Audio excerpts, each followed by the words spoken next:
Hi ಸ್ನೇಹಿತರೆ, ಇವತ್ತು ಬನದ ಹುಣ್ಣಿಮೆ ಹಾಗೂ ಬನಶಂಕರಿ ಹುಣ್ಣಿಮೆ. ಅದರ ಪ್ರಯುಕ್ತ ದೇವಸ್ಥಾನಕ್ಕೆ ಹೋಗ್ತಾ ಇದ್ದೀನಿ. ನಮ್ಮೂರಿನ ಶ್ರೀ ಲಕ್ಷ್ಮೀ ರಂಗನಾಥ ಸ್ವಾಮಿ ದೇವಸ್ಥಾನದ ಹಿಂದೆ ಬನಶಂಕರಿ ದೇವರ ದೇವಸ್ಥಾನ ಇದೆ. ಅಲ್ಲಿಗೆ ನಂದೊಂದು ಮಡಿಲಕ್ಕಿ ಕೊಡುವ ಹರಕೆ ಇತ್ತು ಫ್ರೆಂಡ್ಸ್. ಅದಕ್ಕೆ ನಾನು, ನಮ್ಮ ಮನೆಯವರು, ನನ್ನ ಮಗ 3 ಜನ ಶಕ್ತಿ ದೇವತೆಯಾದ ಪಾರ್ವತಿಯನ್ನು ವನಶಂಕರಿ ಎಂದು ಕರೆಯುತ್ತಾರೆ. ಬನ ಅಂದರೆ ಕಾಡು, ಶಂಕರಿ ಅಂದರೆ ಪಾರ್ವತಿ. ಬನಶಂಕರಿ ಎನ್ನೋ ಹೆಸರು ಬಂತು. ಫ್ರೆಂಡ್ಸ್, ನನಗೆ ಬನಶಂಕರಿ ದೇವರ ಬಗ್ಗೆ ಅಷ್ಟಾಗಿ ಗೊತ್ತಿರಲಿಲ್ಲ.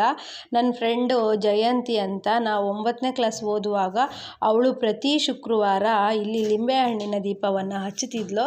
ನಾನು ಏನಕ್ಕೆ ಲಿಂಬೆಹಣ್ಣಿನ ದೀಪ ಹಚ್ಚುತ್ತಿದ್ಯಾ ಅಂತ ಅವಳಿಗೆ ಕೇಳಿದೆ. ಅವಳು ನಮ್ಮ ಅಪ್ಪನಿಗೆ ಹುಷಾರಿಲ್ಲ, ನಾನು 9 ವಾರ ಲಿಂಬೆಹಣ್ಣಿನ ದೀಪ ಹಚ್ಚುತ್ತೀನಿ ಅಂತ ಹೇಳ್ಕೊಂಡಿದ್ದೀನಿ, ಅದಕ್ಕೆ ಹಚ್ಚುತ್ತಿದ್ದೀನಿ ಅಂತ ಹೇಳಿದ್ಲು. ಸ್ವಲ್ಪ ವರ್ಷ ಆದಮೇಲೆ ಇದೇ ದೇವಸ್ಥಾನದಲ್ಲಿ ಮತ್ತೆ ಜಯಂತಿ ನನ್ನ ಫ್ರೆಂಡು ಸಿಕ್ಕಿದ್ಲು. ಅವಳು ಮತ್ತೆ ಲಿಂಬೆಹಣ್ಣಿನ ದೀಪನೇ ಹಚ್ಚುತ್ತಾ ಇದ್ಲು. ನಾನು ಕೇಳಿದೆ, ಮತ್ತೆ ಏನಕ್ಕೆ ಹಚ್ಚುತ್ತಾ ಇದೆಯಾ ಅಂತೇಳಿ. ಅವಳು, ನನಗೆ ಸ್ವಲ್ಪ ಮದುವೆಗೆ ಪ್ರಾಬ್ಲಮ್ ಇದೆ, ಹಾಗಾಗಿ ನಾನು 9 ವಾರ ಲಿಂಬೆಹಣ್ಣಿನ ದೀಪ ಹಚ್ಚುತ್ತಾ ಇದ್ದೀನಿ ಅಂತ ಹೇಳಿದ್ಲು. ಆಮೇಲೆ ನನಗೆ ಅವಳು ತುಂಬ ವರ್ಷಗಳ ಕಾಲ ಸಿಗಲಿಲ್ಲ ಫ್ರೆಂಡ್ಸ್. ಆಮೇಲೆ ಅವರ ಅಮ್ಮ ಸಿಕ್ಕಿದ್ರು. ಜಯಂತಿಗೆ ಮದುವೆ ಆಗಿದೆ, ನಿನ್ನ ಕರೆಯೋಕ್ಕೆ ಬಂದಿದ್ದೆ, ನೀನು ಸಿಗಲಿಲ್ಲ ನನಗೆ ಅಂತ ಹೇಳಿದ್ರು.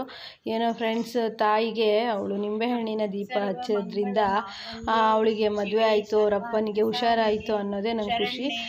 ನಾನು ಸಹ ನಮ್ಮ ಮನೆಯವರಿಗೆ ಹುಷಾರಿಲ್ಲದಾಗ ಹೇಳ್ಕೊಂಡಿದ್ದೆ, ಆ ಹರಕೆನ ಇವತ್ತು ತೀರಿಸ್ದೆ ಫ್ರೆಂಡ್ಸ್. ನಂತರ ಲಕ್ಷ್ಮೀ ರಂಗನಾಥ ಸ್ವಾಮಿ ದೇವಸ್ಥಾನದಲ್ಲಿ ಸತ್ಯನಾರಾಯಣ ಪೂಜೆ ಇತ್ತು.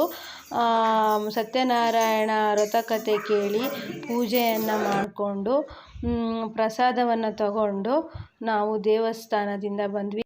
ಪ್ರತಿ ತಿಂಗಳು ಹುಣ್ಣಿಮೆ ದಿನ ಸತ್ಯನಾರಾಯಣ ಸ್ವಾಮಿ ಪೂಜೆ ಇರುತ್ತದೆ. ಪೂಜೆಯ ನಂತರ ಪ್ರಸಾದ ವಿನಿಯೋಗವಿರುತ್ತದೆ. ಸತ್ಯನಾರಾಯಣ ಸ್ವಾಮಿಯ ಪ್ರಸಾದ ತುಂಬ ಶ್ರೇಷ್ಠವಾಗಿದ್ದು. ಫ್ರೆಂಡ್ಸ್, ಇವತ್ತಿನ ವಿಡಿಯೋ ನಿಮಗಿಷ್ಟ ಆಗಿದ್ದರೆ ಲೈಕ್ ಮಾಡಿ, ಸಬ್ಸ್ಕ್ರೈಬ್ ಮಾಡಿ ಮತ್ತು ವಿಡಿಯೋ ಶೇರ್ ಮಾಡಿ ಫ್ರೆಂಡ್ಸ್.